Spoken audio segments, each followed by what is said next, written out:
Hello mga kabuhi, gawa po tayo ng kinilaw. Yan po ang ating tuna na kinilaw mga kabuhi. Tapos, yan po ang ating mga sangkap. Yan ang grapes, pipino, dahon sibuyas, luya, saka yung sibuyas na pula at sibuyas na puti. Yan po mga kabuhi. Tapos yan po ang niyog natin. Yan po ang ating niyog. Tapos, mayroon pa dito mangga. Tapos, ito naman yung tabon-tabon. Yan po ang tabon-tabon po mga kabuhi. Ready to mix. Ngayon ang ating mga kabuhi. Lagay tayo ng luya. Yan po ang luya. Yan po ang ating sibuyas. Lagay natin ng dahon sibuyas po. Tapos lagay natin ng asin. Yan, ihalo natin yung asin yan. Yan po, hinahalo natin yung mga sangkap yan mga kabuhi. Tapos lagay natin yung cucumber. Yan. Tapos lagay natin yung grapes. O, diba? Yan po ating kinilaw. Tapos, lagyan natin ng coconut. Yan po, yan mga kabuhi.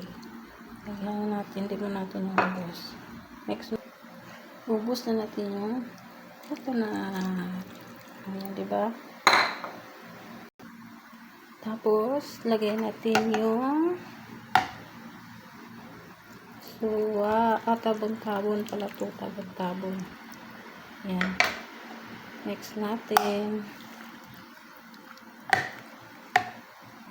Tapos, lagyan natin ng calamansi juice. Yan po, mga kabuhi. Yan po ating calamansi juice. Yan, lagyan natin yung mango. Yan. Yummy, yummy mga kabuhi. Yan po ang ating hapunan. Diba? Ang sarap na. Sinong gustong mag-order? Just PM for me. Yan po. Kain na tayo guys. Yummy, yummy.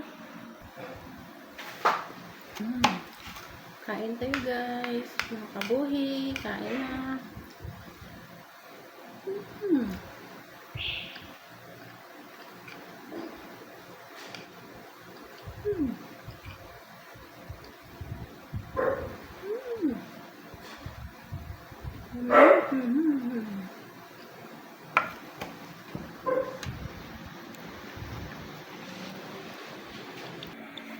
Kain tayo. Please subscribe my channels and share and like. Thank you so much.